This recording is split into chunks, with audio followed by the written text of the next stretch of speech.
በጦርነቱ ሳቢያ አገራት ለነዳጅ እጥረት እየተጋለጡ ነው ስለመባሉ፣ ኢራን በዓለም ዋንጫው ላልሳተፍ እችላለሁ ስለማለቷ፣ እስራኤል በሶማሊላንድ የባህር ኃይል ሰፈር መገንባት ስለመጀመሯ፣ ፈጥኖ ደራሹ ኃይል በሽብርተኝነት እንዲፈረጅ ስለመጠየቁ፣ አቶ ጌታቸው ረዳ ክሴን አንስቻለሁ ስለማለታቸው፣ የአሜሪካው አምባሳደር መልእክት ስለማስተላለፋቸው፣ የነዳጅ ሽያጭን በተመለከተ እርምጃ እየተወሰደ ነው ስለመባሉ፣ የመሬት ናዳና የጎርፍ አደጋ የሰው ሕይወት ስለማጥፋቱ፣ የቀድሞ የሶማሌ ክልል ፕሬዝዳንት በድጋሚ ለፍርድ ሊቀርቡ መሆኑ ስለመሰማቱ። ጤና ይስጥልን። ከብርሃን ቲቪ የሰዓቱን ዜናዎች አሁን እንነግራችኋለን። ዜናና ዝግጅቶቻችን በፍጥነት እንዲደርሷችሁ ገጻችንን ሰብስክራይብ፣ ላይክ፣ ሼር፣ ኮሜንት በማድረግ እንዲሁም የማንቂያ ደውሉን በማብራት አብራችሁን እንድትሆኑ በአክብሮት እንጋብዛለን። በጦርነቱ ሳቢያ አገራት ለነዳጅ እጥረት እየተጋለጡ ነው ተብሏል። በመካከለኛው ምስራቅ የቀጠለው ጦርነት የነዳጅ ዘይት አቅርቦት ላይ ያስከተለው መስተጓጎል በሀገራት ላይ ጫና እያስከተለ ነው ተብሏል። እስራኤልና አሜሪካ በኢራን ላይ የከፈቱት ጥቃትና የቴህራን ያጸፋ እርምጃ በመካከለኛው ምስራቅ ያስከተለው ትርምስ ኢትዮጵያን ጨምሮ በሌሎችም አገራት ተጽዕኖ ማሳየት ጀምሯል። የኢትዮጵያ የገንዘብ ሚኒስትር አህመድ ሽዴ ይህንን አስመልክተው መግለጫ መስጠታቸውም ታውቋል። በዓለም የነዳጅ ዋጋ ላይ ከፍተኛ ደረጃ እድገት መኖሩን ያመለከቱት ሚኒስትሩ ምንም እንኳ ዋጋው በዓለም ገበያ ላይ ቢጨምርም መንግስት አሁንም በከፍተኛ ድጎማ ለህብረተሰቡ ነዳጅ እያቀረበ እንደሆነ አመልክተዋል። የአውሮፓ ሀገራት ለክፉ ቀን ያስቀመጡትን የነዳጅ ዘይትና የተፈጥሮ ጋዝ ክምችትም ለመጠቀም እርምጃዎች እየወሰዱ መሆኑ እየተዘገበ ነው። በያዝነው ሳምንት የመጀመሪያ ቀናት ብራስልስ ላይ የተሰባሰቡት የህብረቱ አገራት የኢኮኖሚና የፋይናንስ ሚኒስትሮች ክምችታቸውን እንዴት መቀጠል እንዳለባቸው መወያየታቸው ተናግሯል። የነዳጅ ዋጋን ከማረጋጋት አኳያም የተቀናጀና አስፈላጊ እርምጃ ለመውሰድ መወሰናቸውን የፈረንሳይ የኢኮኖሚ ሚኒስትር ሮላንድ ሉሲየ ለጋዜጠኞች ተናግረዋል። በትናንትናው ዕለት ታዲያ ጀርመን፣ ኦስትሪያ፣ ስፔንና ፈረንሳይ ከነዳጅ ክምችታቸው ለመጠቀም እቅድ ማውጣታቸውን ይፋ አድርገዋል። ጃፓንም ተመሳሳይ እርምጃ ለመውሰድ ተዘጋጅታለች። ቀደም ሲል በነገርናችሁም ዜናዎች ሳዑዲ የነዳጅ ክምችቷ በመብዛቱ የነዳጅ ምርትን ለመቀነስ ስትገደድ፣ በርካታ የመካከለኛው ምስራቅ ነዳጅ ላኪና ተቀባይ አገራትም እንደዚሁ ተመሳሳይ እርምጃ መውሰዳቸው ሲነገር መቆየቱ ይታወሳል። ኢራን በዓለም ዋንጫ ላልሳተፍ እችላለሁ ብላለች። በታሪክ ለመጀመሪያ ጊዜ በሶስት ሀገራት ጥምረት በካናዳ፣ ሜክሲኮና አሜሪካ የሚካሄደው የ2026 የዓለም ዋንጫ ከእስያ አህጉር ምድብ ልቃ በመገኘት የተሳትፎ ትኬቷን ያገኘችው ኢራን በውድድሩ ላትካፈል እንደምትችል የሀገሪቱ የስፖርት ሚኒስትር አህመድ ዶኒያማሊ አስታውቀዋል። አሜሪካና እስራኤል በኢራን ላይ የከፈቱት ጥቃት መንፈሳዊ መሪውና የኢራን የበላይ ጠባቂ የነበሩት አያቶላ አሊ ሐሚኔይን ጨምሮ በሺህ የሚቆጠሩ ኢራናውያንን ነፍስ ቀምቷል ያሉት ሚኒስትሩ ይህን ያደረገችው አሜሪካ ተጫዋቾቻችንን ብንልክ ለደህንነታቸው ስለሚያሰጋን በዓለም ዋንጫ ላንሳተፍ እንችላለን ብለዋል። ሊጀመር የጥቂት ወራት ዕድሜ ብቻ በቀሩት የዓለም ዋንጫ በምድብ 8 ከኒውዚላንድ፣ ቤልጂየምና ግብፅ ጋር የተደለደለችው ኢራን ሁሉንም ጨዋታዎቿን በአሜሪካ ምድር እንደምታደርግ ያወሱት የዜና ምንጮች ቀደም ሲል የአሜሪካው ፕሬዝዳንት ዶናልድ ትራምፕ ኢራን ብሔራዊ ቡድኗን ወደ አሜሪካ ብትልክ በእኔ በኩል ችግር የለብኝም ማለታቸውን ጠቅሰዋል። የኢራኑ የስፖርት ሚኒስትር ላንሳተፍ እንችላለን ከማለታቸው በቀር ከሀገሪቱ እግር ኳስ ፌዴሬሽን በኩል እስካሁን ድረስ በውድድሩ ላለመሳተፍ መወሰኑን በተመለከተ የተባለ ነገር የለም። የውድድሩ አዘጋጅ ፊፋም እንዲሁ እስካሁን ያለው ነገር ባይኖርም ከውድድር ራሳቸውን በሚያገሉ ቡድኖች ላይ ከ200,000 የስዊስ ፍራንክ የላቀ ክፍያ እንደሚጥል በሕግ መደንገጉ ይታወሳል። እስራኤል ኢትዮጵያ ተስማምታበት በነበረው የሶማሌላንድ የባህር ኃይል ጦር ሰፈር መገንባት መጀመሯ ተገልጿል። እስራኤል ከኢትዮጵያ ዘግይታ ከሶማሌላንድ ጋር በተስማማም በቀይ ባህር አካባቢ የወደብ ግንባታ መጀመሯ ተሰምቷል። በኢትዮጵያና በሶማሌላንድ መካከል የተፈረመው የመግባቢያ ስምምነት በተለያዩ አካላት ጫና ምክንያት ሳይተገበር ከቆየ በኋላ እስራኤል ለሶማሌላንድ እውቅና በመስጠት የባህር ኃይል ጦር ሰፈር ለማቋቋም መስማማቷንና ግንባታ መጀመሯን ብሉምበርግ የዘገበ ሲሆን ታይምስ መረጃ ደግሞ ይህንኑ ዘግቦታል። ምንም እንኳ ከኢራን ጋር ያለው ውጥረት እንደቀጠለ ቢሆንም እስራኤል የጦር ሰፈሯን ግንባታ በዝምታ እያከናወነች ትገኛለች ነው ያለው ብሉምበርግ። ይህ የጦር ሰፈር እስራኤል በኢራን በሚደገፉት የሁቲ አማጽያንን ለመምታት እንደ ስልታዊ ማዕከል የምትጠቀምበት ይሆናል ተብሎም ተገምቷል። እስራኤል ልትገነባ ባሰበችው የጦር ሰፈር ላይ ቀድሞ መከናወን ያለባቸውን እንደ የወለል ንጣፍ ያሉ መሰረታዊ ግንባታዎች ስራዎቿን መጀመሯ ተመልክቷል። ጉዳዩን በቅርበት የሚመለከቱ ወገኖች እንደገለጹት ባለፈው ሰኔ ወር ጥቂት ቁጥር ያላቸው የእስራኤል የደህንነት ባለስልጣናት ስልታዊ ጠቀሜታ ያለውን የባህር ዳርቻ ለመጎብኘት ሶማሌላንድ ገብተው ነበር። ፈጥኖ ደራሹ ኃይል በሽብርተኝነት እንዲፈረጅ ተጠይቋል። ሱዳን የፈጥኖ ደራሹ ኃይል RSF በሽብርተኝነት እንዲፈረጅ ጠይቃለች። የሱዳን የውጭ ጉዳይ ሚኒስቴር ለዩናይትድ ስቴትስ ይህንን ጥያቄ ያቀረበው ዋሽንግተን ሙስሊም ወንድማማቾች የተሰኘው ቡድን የሱዳን ቅርንጫፍን በአሸባሪ ድርጅትነት በፈረጀች ማግስት ነው። ዩናይትድ ስቴትስ ሙስሊም ወንድማማቾች በተሰኘው ሱዳን ውስጥ የሚንቀሳቀስ ቡድን ላይ ያሳለፈችው የሽብርተኝነት ፍረጃ ከመጪው ሳምንት ጀምሮ ተግባራዊ እንደሚሆን መገለጹ ይታወሳል። ዋሽንግተን ቡድኑን በሽብርተኝነት የፈረጀችው ተዋጊዎቹ ስልጠናና ሌሎች ድጋፎችን ከኢራን እስላማዊ አብዮታዊ ጥበቃ ቡድን የሚቀበል ድርጅት ነው በሚል ሰበብ ነው። የአሜሪካ የውጭ ጉዳይ ሚኒስቴር ፍረጃውን አስመልክቶ ባወጣው መግለጫ የሱዳን ሙስሊም ወንድማማቾች በአገሪቱ ውስጥ ሰላም ለማስፈን የሚደረገውን ጥረት ችላ በማለት በሰላማዊ ዜጎች ላይ ያልተገደበ ጥቃት ያደርሳሉ፣ አመፀኛ ርዕዮተ ዓለምም ያስፋፋሉ ሲል ከሷል። የአሜሪካንን ውሳኔ ያጤነው የሱዳን የውጭ ጉዳይ ሚኒስቴር መስሪያ ቤት በበኩሉ በአገሪቱ ዓለም አቀፍ የሰብአዊነት ሕጎችን የሚጥሱ የሽብር ተግባርና በሰብአዊነት ላይ ወንጀል የሚፈጽሙ እንዲሁም የጦር ወንጀሎችን ያደረሱ በሙሉ በአሸባሪ ድርጅትነት መፈረጅ አለባቸው ብሏል። በመሆኑም አሜሪካ ፈጥኖ ደራሹ ኃይል RSF የዘር ማጥፋትን ጨምሮ የፈጸማቸውን ወንጀሎች ከግምት በማስገባት ቡድኑን አሸባሪ ብላ እንድትፈርጀው ጠይቋል። ከጎርጎሮሳውያን 2023 ጀምሮ በመሐመድ ሐምዳን ዳጋሎ የሚመራው የፈጥኖ ደራሽ ድጋፍ ሰጪው ኃይል በሱዳን ጊዜያዊ መሪ አብደል ፈታህ አልቡርሃን ስር ካለው ከመደበኛው የሱዳን ጦር ጋር እየተዋጋ መሆኑ ይታወሳል። ሌፍተናንት ጀነራል አልቡርሃን ለፖለቲካ ድጋፍና ተዋጊዎች ለማሰለፍ ሲሉ ከሙስሊም ወንድማማቾች ውስብስብ ግንኙነት እንዳላቸው ሲነገር ቆይቷል። አሜሪካ፣ ግብፅና ሳዑዲ አረቢያ ግን አልቡርሃን ከቡድኑ ጋር ያላቸውን ግንኙነት እንዲያቋርጡ ጫና ያደርጋሉ ሲል የዘገበው ዶይቼ ቬለ ነው። አቶ ጌታቸው ረዳ ክሴን አንስቻለሁ ብለዋል። በወልቃይትና ራያ ምርጫ ላይ የተሰጠው የቦርዱ ውሳኔ ተፈጻሚ እንደሚሆንም ተነግረዋል። የፌዴራል ከፍተኛ ፍርድ ቤት የኢትዮጵያ ብሔራዊ ምርጫ ቦርድ በወልቃይት ጠለምትና ራያ አካባቢዎች ላይ ያሳለፈውን ውሳኔ በተመለከተ ለትናንት ከሰዓት ቀጠሮ ይዞ ነበር። በአቶ ጌታቸው ረዳ የሚመራው ስምረት ፓርቲ ከ2 ሳምንታት በፊት በምርጫ ቦርድ ላይ ባቀረበው ክስ መነሻነት ከፍተኛው ፍርድ ቤት የቦርዱን ውሳኔ በጊዜያዊነት አግዶ መቆየቱ ይታወሳል። ትናንት ከሰዓት በኋላ በነበረው የፍርድ ቤት ውሎ ኮሎኔል ደመቀ ዘውዱን ጨምሮ በክሱ ላይ ጣልቃ ለመግባት ጥያቄ ያቀረቡ 3 የማንነት አስመላሽ ኮሚቴ ተወካዮች እንዲሁም የተለያዩ የፖለቲካ ፓርቲ ተወካዮች በችሎቱ ተገኝተው ነበር። ይሁን እንጂ በችሎቱ ላይ አቶ ጌታቸው ረዳ የሚመሩት ስምረት ፓርቲ ለፍርድ ቤቱ ያቀረበውን ክስ በገዛ ፈቃዱ ማንሳቱን ተነግሯል።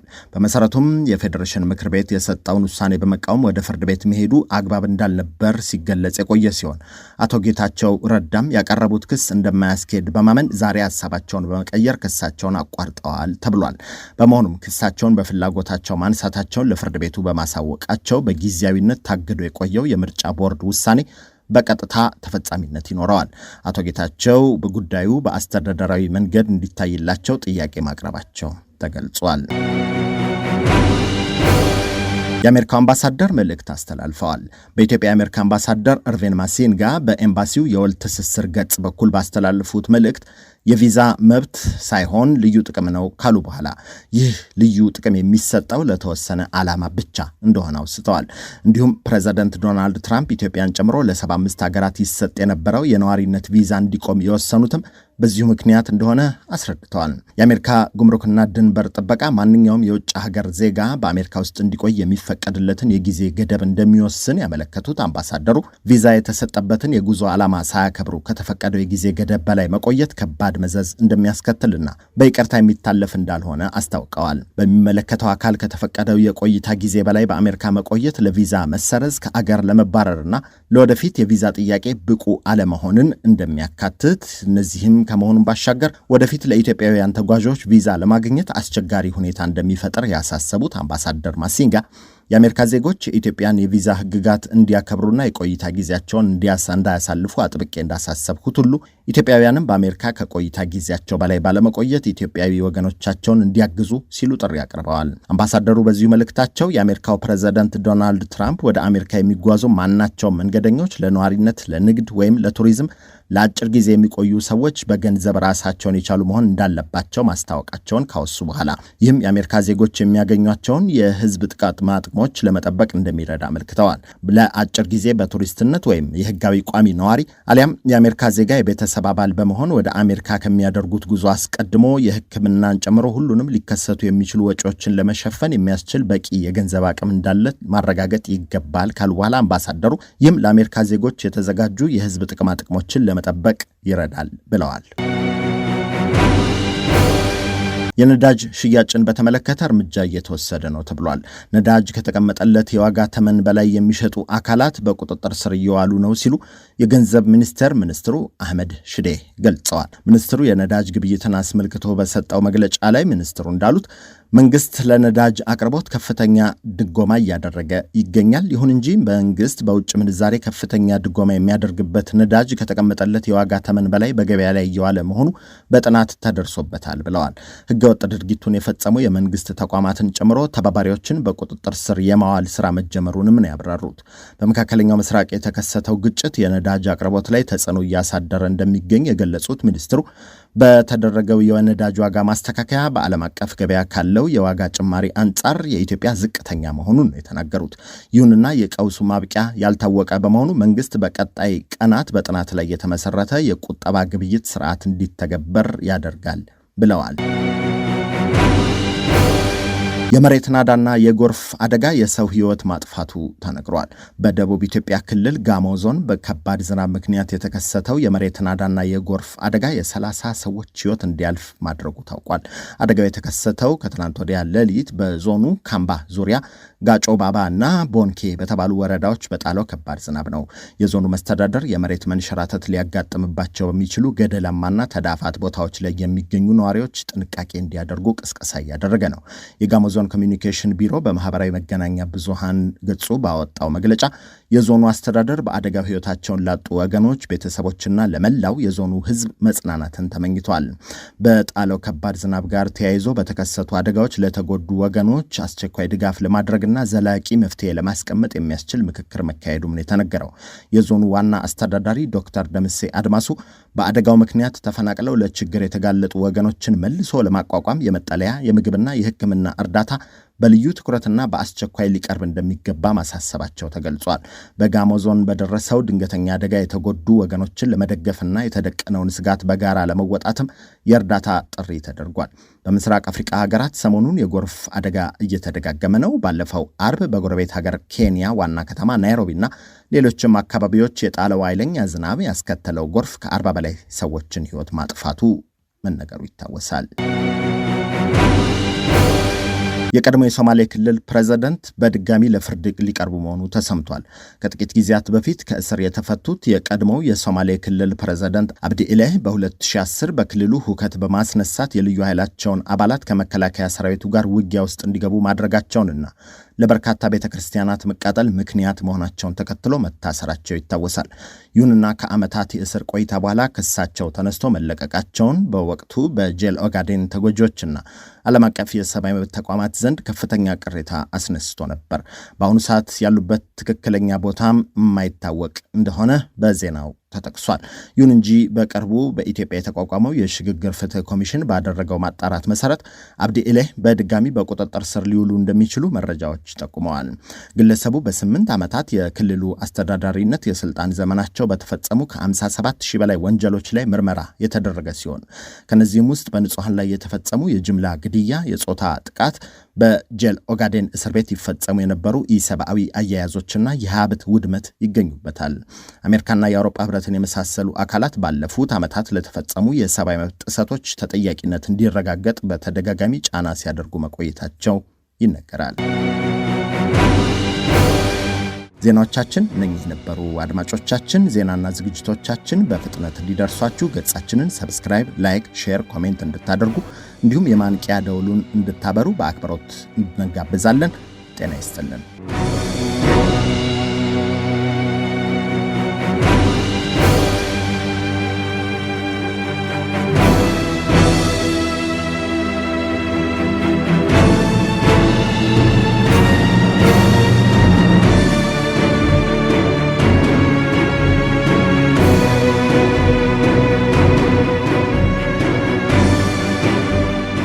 እንኳን ደስ አላችሁ። ለኢትዮጵያና ኢትዮጵያውያን ታማኝ የመረጃ ምንጭ ሆኖ የኖረው ብርሃን ቲቪ 16 ዓመት ሞላው። ከቶሮንቶ ካናዳ አየር ተነስቶ በኢትዮጵያና በመላው ዓለም ለሚገኙ ወገኖቻችን ሁሉ በልዩ ዝግጅት የተሰናዱ ጥንቅሮችን እያስደመጠ የተለያዩ የሚዲያ አገልግሎቶችን እየሰጠ ብርሃን ቲቪ እስካሁን አብሯችሁ ቆይቷል። በ2025 የማህበረሰብ አባልነት ፕሮግራማችንን ስንጀምር ላደረጋችሁልን ታላቅ ድጋፍ እያመሰገንን በዚህ በያዝነው በ2026 ይህንኑ የማህበረሰብ አባላት ቁጥር 400 ለማድረስ አቅደናል። በአሁኑ ወቅት ኢትዮጵያ ከሚገኙ ባለሙያ ጋዜጠኞችና አርታኢዎች ጋር በመስራት ጥራት ያለው እውነተኛ ዜና ለማቅረብ እየተጋ ያለው ብርሃን ቲቪ በወር $10 በዓመት $120 በማዋጣት ነፃና ታማኝ የማህበረሰብ ሚዲያን ለማጠናከር እንድትደግፉ ጥሪውን ያቀርባል።